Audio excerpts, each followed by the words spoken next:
I mentioned in my last video I would talk about Kairi, and here I am.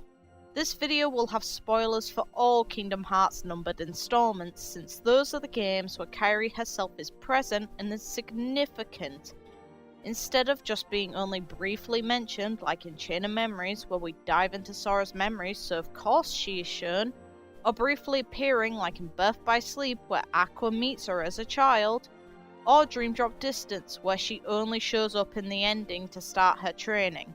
I will perhaps be mentioning those instances in more detail on why they're important, but I will mostly be digging into Kingdom Hearts 1, 2 and 3, where she is mentioned or shown in some form throughout the experience and not as a passing thought.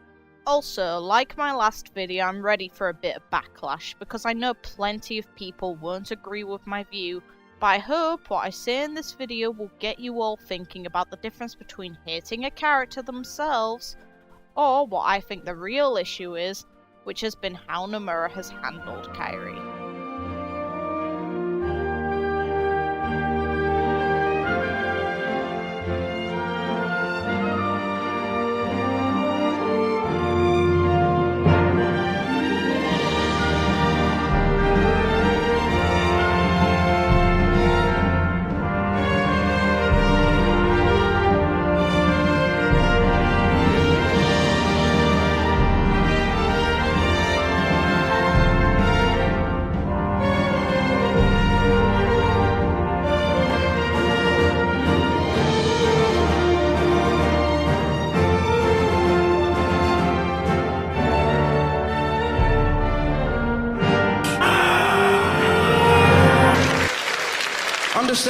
Understandable rage.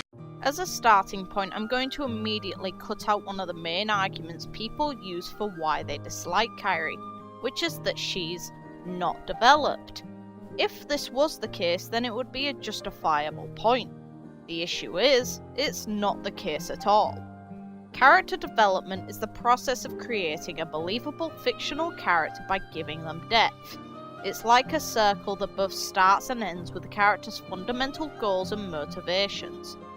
Other aspects tend to be an external and/or internal conflict to act as an obstacle for the character to overcome, whether the character will be a static or dynamic character as the story progresses, giving the character a history, and giving them their own external characteristics to make them stand out among the crowd.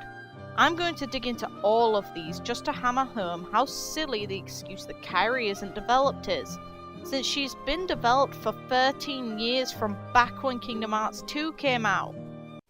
Oh my god, I feel old now. Anyway, I'm going to explain how Kairi's development runs. By the way, not all characters change as a result of character development. And character development can just be a way of showcasing why a character is the way they are and how they respond to a situation. But this doesn't apply to Kairi, and that makes her a dynamic character.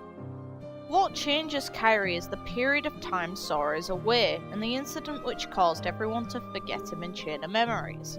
She was the only person to have had some semblance of memory of him other than people tied to the incident like Riku, and the fact Kairi knew something was missing really hurt her.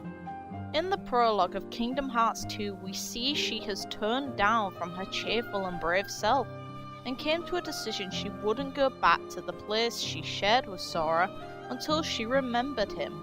And the only time we see her genuinely smile and her tone change and demeanor change during that time was when her heart linked to Roxas, and Sora's as a result. And then she remembered his name. That was her spark which pushed her, and her goal became to find Sora because waiting wasn't good enough.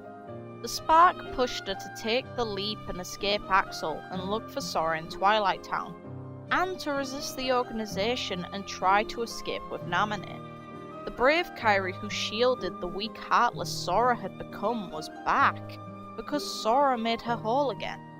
His disappearance left her broken, and her remembering him pushed her back to the mindset she had before her, Riku and Sora all became divided. But now, after seeing both Sora and Riku get dragged into fighting, Kairi willingly involved herself instead of just being dragged into the circumstances because she is a princess of heart. In Kingdom Hearts 2, there is missable dialogue where she says she wishes she could fight like Sora and Riku, and then reacts as if Sora is expressing worry by explaining her reason for feeling that way, which is that she doesn't feel they should be the only ones being hurt. Then at the end of Dream Drop Distance, she takes a step forward and aims to start her training in the ending.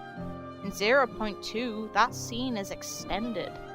In Kingdom Hearts 3, we see in between Sora's escapades in other worlds that she is out training in a forest where time doesn't progress forward with Axel, and by the end of the game she is a proper Keyblade wielder, goes into the biggest fight in the series, which takes a lot of courage, saves everyone from the loss of the battle by preserving Sora in the final world, and ends up in her first proper battle, which was against Saïx and Xion, each of which have far more combat experience than her, and despite that, Kairi fights incredibly well until she is overwhelmed by Xemnas. After that, she is unfortunately reduced to a damsel in distress and killed as motivation for Sora by Xehanort. The ending does show Sora use the power of waking to chase down Kairi's heart and bring her home, and she cries over his disappearance. But prior to becoming a damsel in distress, Kairi grows into her own pretty well. People seem to misinterpret that because she doesn't face a powerful tragic arc like Roxas that it means she doesn't grow, which is false as I've shown you just now. As for the character being given a backstory, we do know very little about Kairi's past, because not even she remembers much of it. At a very young age, Kairi ended up losing her original home and presumably the only family she had, because there is no update on what became of her grandmother after Radiant Garden fell.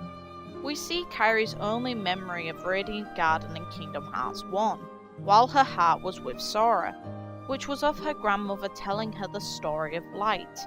And then in Birth by Sleep, we see Aqua meeting Kairi before Radiant Garden fell, when Kairi was targeted by the Unversed because of her light. Aqua shielded Kairi and got rid of the Unversed, but before the fight, Kairi hid behind her and touched her Keyblade, which led to her being bequeathed. After Aqua vanquished the Unversed, Kairi gave her some flowers as a thank you and then was called back by her grandmother. But Aqua casted a spell on Kairi's necklace in case anything were to ever happen to her again, which would lead her to the heart of another who could keep her safe. Which, obviously something does happen, which is why Kairi ended up on Destiny Island. Radiant Garden fell to darkness, but that isn't all. The Ansem reports in Kingdom Hearts 1 showed what likely happened to the very young girl. Report 11 specifically mentioned Ansem picked a girl that he didn't know if she held the princess's power, but she could lead him to a key bearer. He wrote exactly that he would set her free and observe. It has dark implications that he freed her heart, or attempted to, and that would easily meet the conditions for Aqua's spell, and we know she ended up in Destiny Island not long after, considering Kairi matches Sora in age, and we see a cutscene when Sora enters Monstra in Kingdom Hearts 1, which is a flashback of Sora and Riku very young talking about the new girl at the mayor's house. So, not only does she face her own trials, but she has a history which aspects do admittedly need more light on. As for her appearance, I doubt I really need to explain, since anyone who knows the series can recognise Kairi by physical traits alone, such as her red hair and blue eyes. After Kingdom Hearts 1, we could all recognise Kairi in Kingdom Hearts 2 before she said a word. And unlike in Kingdom Hearts 3, Kairi doesn't appear as she does in the previous installment at all. In Kingdom Hearts 3, we see her in her Kingdom Hearts 2 attire. In Kingdom Hearts 2, that never happens with Kairi, and the only time we see her appear as she did in Kingdom Hearts 1 is during Sora's memories and his little imagination scenes like in Halloween Town. If anything, she looks significantly different when we see her for the first time. She's not even wearing her actual attire that becomes her usual garb. She's wearing her school uniform, which only has one shared colour with her original outfit, which is white. Her hair was longer and desaturated because of the way the game styled it, and yet all of us recognised her. She stands out among every female character in the series, so you won't mix her up with another character. So, Kairi meets all the criteria for character development. So what I think the true issue is comes down to the writing of the story and how Kairi's been put into it so far, as well as the expectation we were given versus the reality we faced with Kingdom Hearts 3. Kairi's role in Kingdom Hearts 1 was fine, and no one can fight that. She was the driving force for both Sora and Riku to come into conflict and roam into new worlds. In Kingdom Hearts 2 she was fine, and showed a willingness to jump into the unknown after what she wanted and hoped for. The issue falls into Kingdom Hearts 3 specifically. When we all heard she was going to be training to be a Keyblade wielder, everyone expected her to be in the field. Sora and Riku learn through trial by fire, which is ideally the best way to learn, just it isn't the safest way. That forest will have in no way prepared Kairi for facing any adversary in the organization, which she is a target to considering they were looking for Princesses of Heart. But for Yen Sid and Merlin to send her out where the organization could have reached her wouldn't have worked either unless she was with Sora or Riku, and they each had their own tasks for Kingdom Hearts 3. So Nomura put himself in a weird position of how to handle her plot-wise. She does well though for the amount of experience she had going into the fight, and the amount of courage it took, but reducing her to a damsel in distress again after putting into the motion the concept of her being trained and showing she is somewhat capable was bound to disappoint people. But what did everyone expect?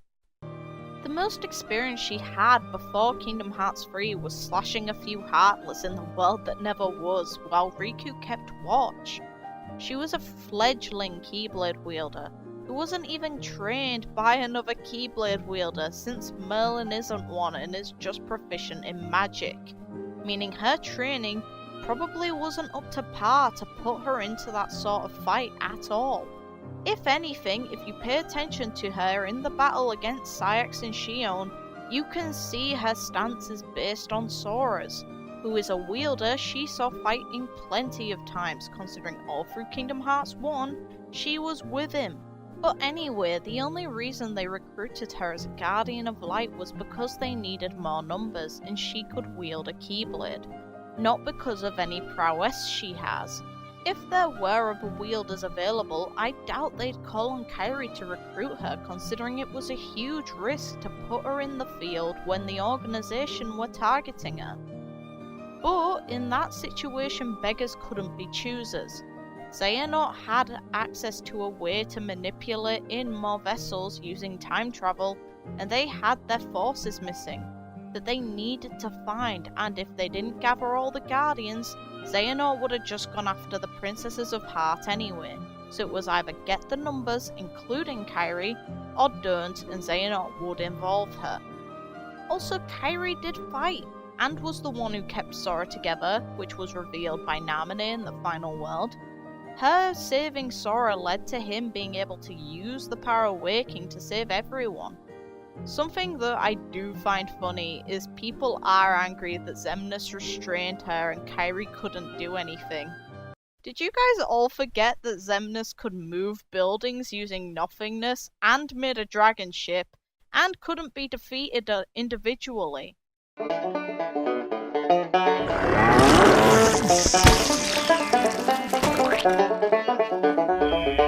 Sora and Riku barely beat him the first time while working side by side, and they both have far more combat experience and power than Kairi.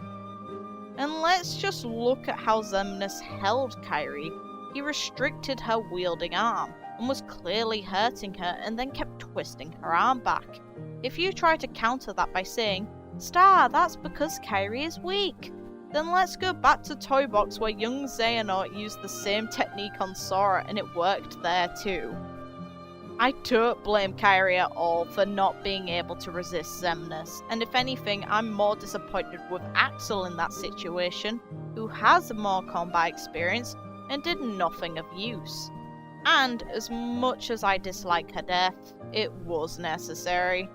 God fucking damn it! Sora already said that he wouldn't fight Xehanort, and Xehanort even stated before striking Kairi down that Sora needed motivation. Xehanort needed Sora to face him to create the final clash which would forge the Keyblade. So, he set Sora to attack him in a rage, because it's clear what Kairi means to Sora. If anything, young Xehanort was roaming through Sora's dreams and would have probably seen far more implications than we have throughout the entire series of how he feels. And what her death led to leads to a future conflict for the series that could build both Sora and Kairi up, which I will explain after I go into what I think is a problem.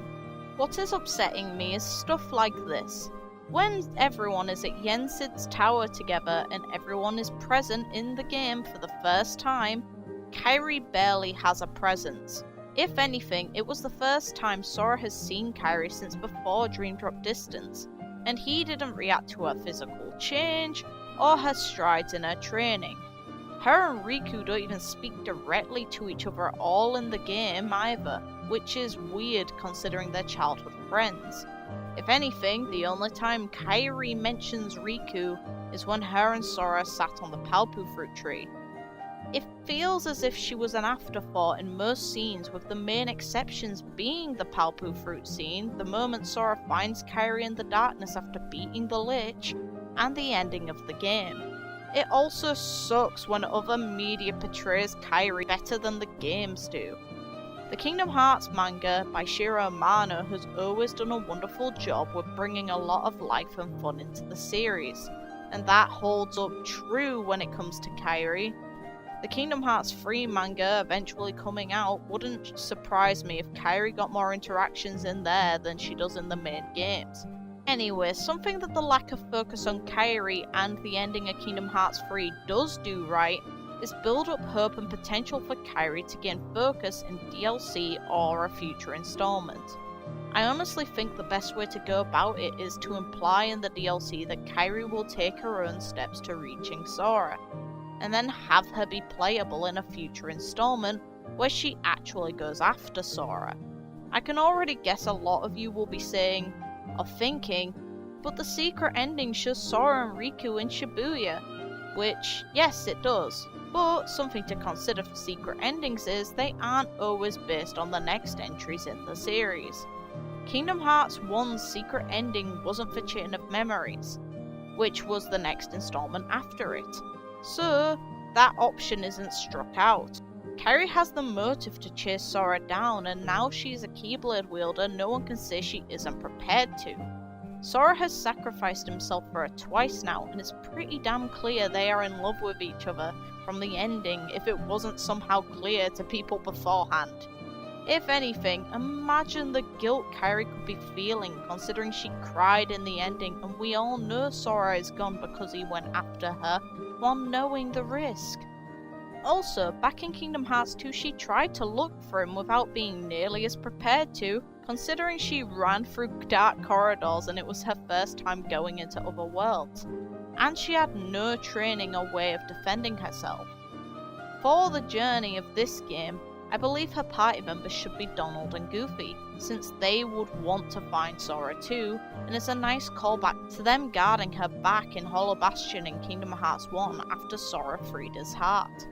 I also think some amazing interactions could come of this, since Donald and Goofy teased Sora throughout Kingdom Hearts 2 whenever they noticed Sora was thinking of Kairi, or just to poke fun at him. Now they can either do the same to her, or talk to her about those moments and reminisce over Sora.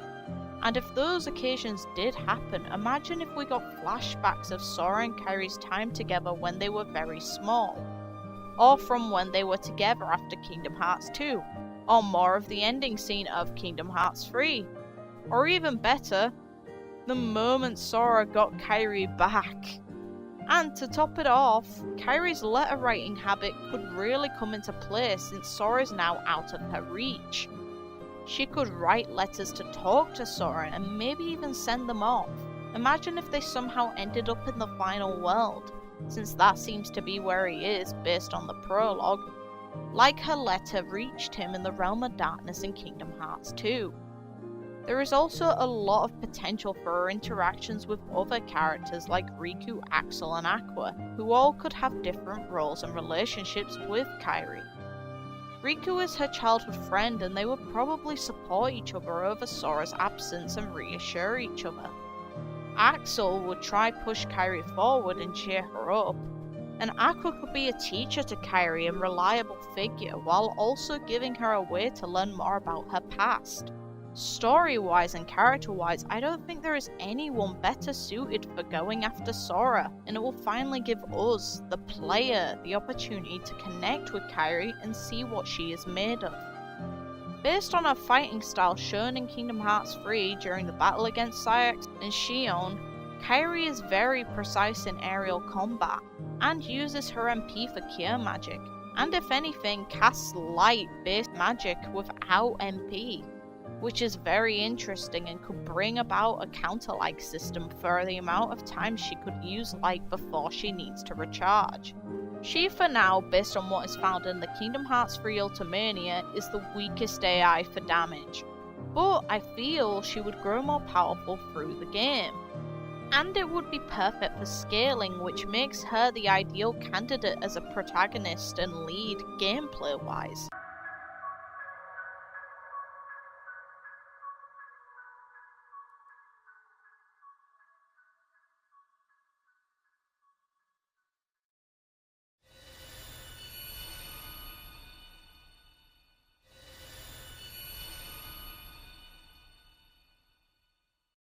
Fuck this. Fuck that. Definitely gonna need to fuck this. Fuck these keys. Fuck this can. Fuck this cat. Fuck this tiny bottle cap right here. I need to fuck this once, and then of course I'll have to fuck it twice. I don't even know what this is, but fuck it. And this smells like a big can of fuck this. Oh, this one smells like Rick James. Well, fuck your coach. Okay, I'm done. I don't need to do anything more. Oh, no. Definitely need to fuck this glass of water.